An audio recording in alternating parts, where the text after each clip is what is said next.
mengatakan mau kemana? Takziah. Kadang-kadang apa yang kita ucapkan berbeda dengan maksud yang kita tujukan itu. Nah, oleh karena itu, pertama sekali kita kupas dulu. Apa yang dimaksud dengan takziah itu?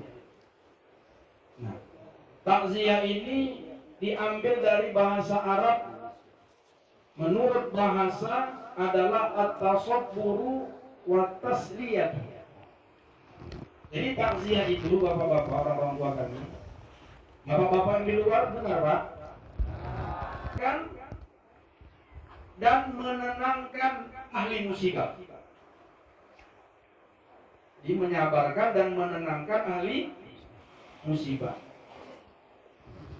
Sedangkan menurut agama, takziah itu adalah al-amru bis-sabri wal hamlu alaihi biwa'dil ajri wa tahdhiru minal wizri bil jazam wa du'ai lil mayyiti bil maghfirati walil musabi bi jabril musibah.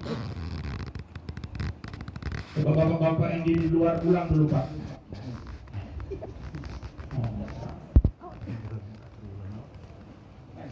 Jadi yang dimaksud dengan takziah itu adalah menyuruh sabar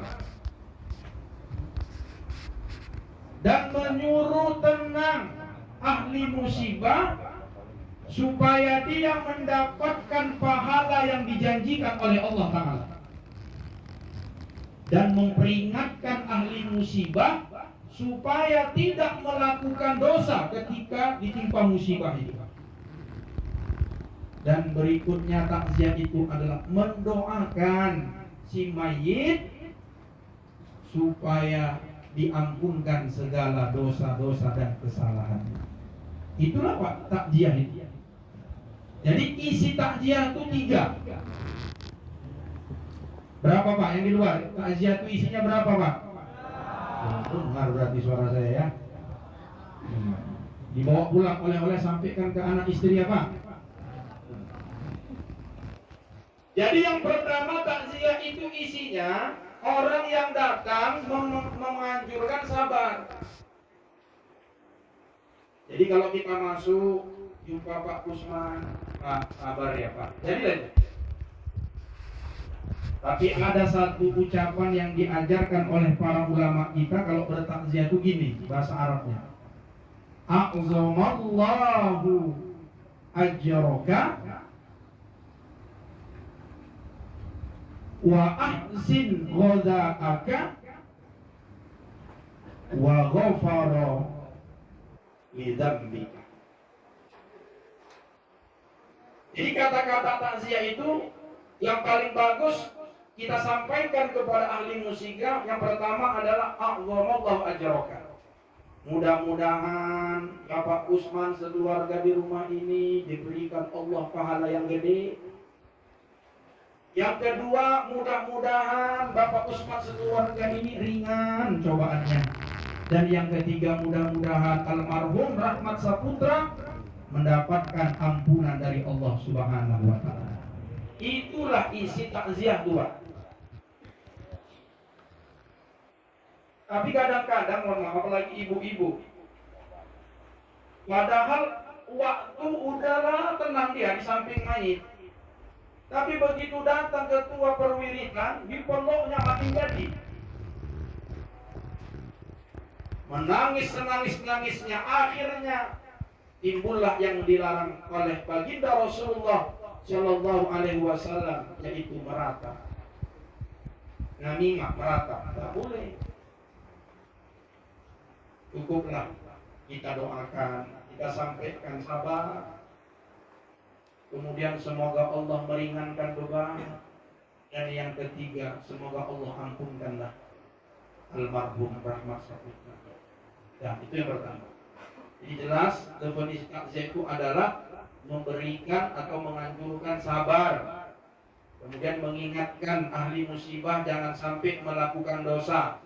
Dan yang ketiga, mendoakan si mayit. Berikutnya, apakah hukum takziah itu? Mengapa orang desa Kediri Durian kalau malam 1, 2, dan 3 itu ramai? Apalah kira-kira hukumnya? Hukumnya Bapak Ibu adalah sunnah. Sunnah itu dikerjakan berpahala, tak dikerjakan tak apa-apa. Jadi bukan bid'ah. Jadi kita yang hadir pada malam hari ini ke takziah ke rumah almarhum ini akan mendapatkan pahala dari Allah Subhanahu wa taala. Dapat pahala, Pak. Cuma satu, tolong yang di luar. Karena kita nggak ketemu kan, supaya tak hilang pahala tuh, jangan menceritakan yang tak baik. Itu satu. Walaupun si mayit misalnya secara zohir ketika dia hidup memang tak baik, tapi Pak tak boleh kita sebutkan keburukannya ketika dia sudah meninggal dunia. Tak boleh. Jadi jelas hukum takziah itu adalah sunnah. Dikerjakan berpahala, tak dikerjakan tidak apa. Tapi bapak-bapak orang tua kami, kalaulah seandainya tak ada takziah, kasihan tuh Pak ahli baik. Sendiri merenung waktu, menyender di pintu. Gak lama mati balik. Jadi kita sabarkan itu orang yang mendapatkan musibah. Yang ketiga, apa keutamaan takziah? Dalam kitab yang saya bawa nih Pak, pengarangnya menyebutkan ada 4 keutamaan yang didapatkan dalam acara takziah itu. 2 aja lah saya sampaikan Pak ya. Yang pertama ada hadis baginda Rasulullah, riwayat Imam Ibnu Majah. Rasulullah bersabda, "Ma min mu'minin yu'azzi akhahu bi musibatin illa kasahu Allah azza wa jalla min hulalil karamati yaumal qiyamah." Tidaklah seorang mukmin bertakziah kepada saudaranya yang tertimpa musibah kecuali Allah azza wa jalla akan memakaikannya dengan pakaian kemuliaan pada hari kiamat. Luar biasa nih Pak, kita yang bertakziah nih Pak, Allah akan pakaian kehormatan kita nanti pada hari kiamat. Mungkin pakaian kita ketika takziah ini macam-macam Pak. Ada kaos, ada yang pakai peluk belanga, ada yang pakai sarung. Tapi ketika kita nanti meninggal dibangkitkan Allah pada hari kiamat, baju kita nih diganti Allah dengan pakaian yang paling mulia. Macam mana bentuk pakaian? Wallahu a'lam. Saya pun belum pernah baca.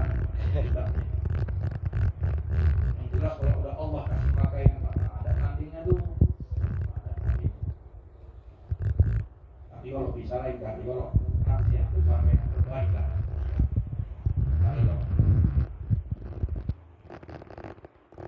Yang kedua, apalagi yang didapatkan dalam acara takziah itu? Rasulullah bersabda, riwayat daripada Imam Tirmizi, Ibnu Majah dan Imam Baihaqi.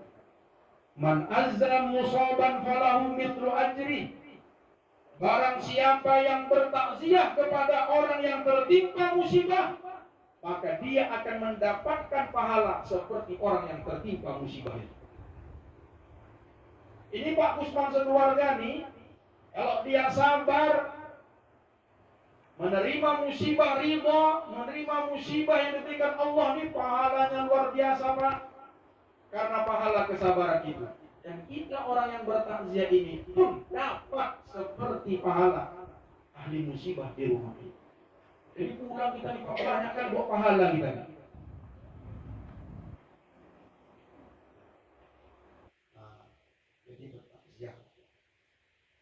Berikut yang keempat, waktu takziah. Berapa harinya waktu takziah? Menurut Imam An-Nawawi, saya mengutip menurut pendapat Imam An-Nawawi, waktu takziah itu adalah 3 hari setelah dikebumikan mayit. Ya kan Pak? Jadi tak betul itu tuduhan kalau malam 1, 2, dan 3 itu bid'ah. Enggak tepat itu, orang tuh belum baca. Jadi menurut Imam An-Nawawi, malam 1, 2, dan 3 itu adalah waktu takziah. Lepas dari itu makruh. Maka nanti kalau ada malam 7, malam 40, jangan lagi dipeluk lagi Pak Usmani yang saat berbawa. Nanti teringat dia sedih kali. Tapi cukup doakan saja. Jadi kalau kita mengucapkan sabar itu Pak, malam hari 1, 2, dan 3. Nah.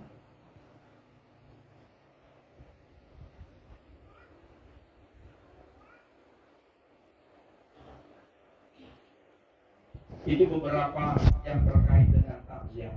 Pahamlah kita ya Pak ya, takziah itu apa, hukumnya apa, dalilnya apa, keutamaannya apa, waktunya juga apa.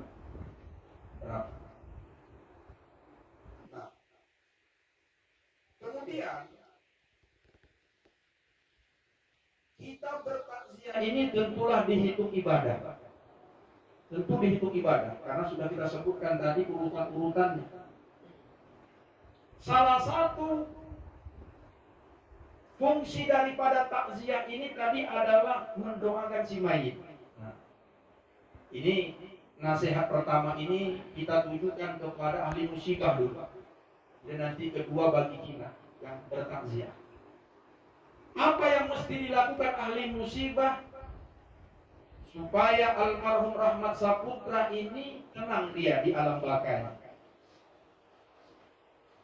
Nah, ada beberapa amalan yang sangat dianjurkan bagi ahli musibah supaya almarhum ini mendapatkan ampunan, kuburannya dilapangkan, dijauhkan daripada siksa kubur. Ada beberapa amalannya, catat. Kalau nggak bisa dengan tulisan, ingat-ingat saja. Sebelum saya bacakan amalannya, terlebih dahulu saya menyampaikan satu riwayat. Riwayat ini dari Abu Mansur Ad-Dailami, di mana Rasulullah ada bersabda. Dan ini dituliskan Al-Imam Al-Ghazali dalam kitabnya Al-Ihya Ulumuddin. Apa sabdanya? Mal mayyitu fi qabrihi illa kal gharihil mutaqawwid. Mayit almarhum si Rahmat ini yang berada di dalam kuburnya sekarang bagaikan orang yang tenggelam yang minta bantuan. Orang yang meninggal khususnya almarhum ini sekarang di kuburan, dia seperti orang yang tenggelam di lautan. Dia minta tolong. Kan gitu Pak. Kalau orang tenggelam di lautan, apa yang diinginkannya? Pertolongan. Kalau kita tengok kalau di laut itu ada orang mau tenggelam, semua Pak diambilnya Pak. Apa yang dekat dipegangnya supaya dia bisa selamat daripada tenggelam itu. Begitu juga almarhum ini Pak. Dan siapa saja sanak saudara kita yang sedang di dalam alam barzakh itu, dia sekarang minta tolong kepada kita yang masih hidup di dunia ini. Apa yang dia harapkan? Yantaziru da'watan talhaquhu min abihi wa au akhi au sadiqin lahu. Dia minta, dia tunggu doa yang pertama dari ayahnya. Doa ayahnya yang ditunggu dia ini, Pak Usman, tolong doakan anak kita nih. Dan doa ayah emak itu Pak, tidak akan pernah ditolak oleh Allah. Rasulullah bersabda dalam sebuah hadis, ad-du'aul walid li walidihi ka du'ain nabi ala ummatihi. Doa kedua orang tua kepada anaknya seperti doa Nabi atas umatnya. Kalau Nabi berdoa untuk umatnya, kira-kira Pak, dikabulkan Allah tidak? Oh, begitulah tinggi derajatnya orang tua. Jadi doakan. Yang kedua, siapa lagi yang dia minta doakan? Saudaranya, kandung, termasuklah pamannya Pak Ahmad. Pak Ahmad doakan. Baru aja. Doakan. Saudaranya dari atas ke bawah doakan. Jangan lepas Pak. Kalau nggak tenggelam nanti dia di sana. Dan yang ketiga, ausodiqillah, kawan-kawannya. Inilah kita Pak, kawan-kawannya, yang bukan keluarganya. Dari BKPRMI datang, dari remaja Masjid Burhanuddin datang, kawan-kawan jamaah pengajian juga datang, baik dari pihak bapak maupun ibu, semua datang. Dia harapkan sekarang doa kita, termasuklah doa kita nanti selepas ceramahnya.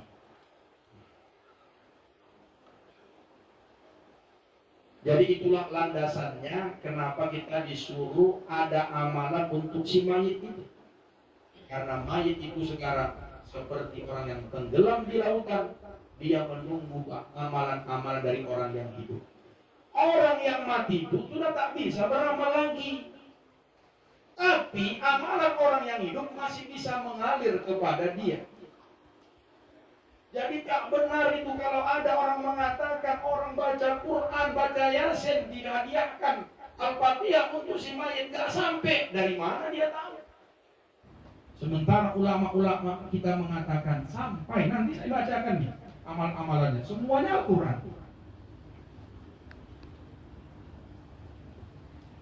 Apa amalannya Ustaz? Kepada kita yang masih hidup nih, kepada orang yang mati. Pertama, dianjurkan kepada keluarga atau kerabat si mayit untuk sholat sunat 2 rakaat. Ini udah lama tak diamalkan. Ini orang tua dulu nih Pak. Jadi nanti keluarga di rumah ini sholat sunatlah 2 rakaat. Niatnya sholat sunat mutlak saja. Angkat takbir dalam hati, sengaja aku sholat sunat 2 rakaat karena Allah Ta'ala. Rakaat pertama selepas membaca Al-Fatihah, baca ayat kursi 1 kali. Kemudian dilanjutkan surat At-Takasur 1 kali. Dan yang ketiga dibaca surat Al-Ikhlas kulhu sebanyak 11 kali. Nampaknya ini belum pernah kita amalkan, Pak. Nah, habis ini pulang nanti amalkan. Yang udah meninggal 100 tahun pun amalkan Pak, kalau belum pernah kita amalkan. Setelah itu berdoalah kita. Apa doanya? Allahumma inni sholaitu hadhihi sholat wa ta'lamu ma urid, Allahumma ba'ath thawabaha ila fulan bin fulan. Bahasa Indonesia saya minta apa? Apa yang didapat bagi si mayit dan orang yang mendoakan ini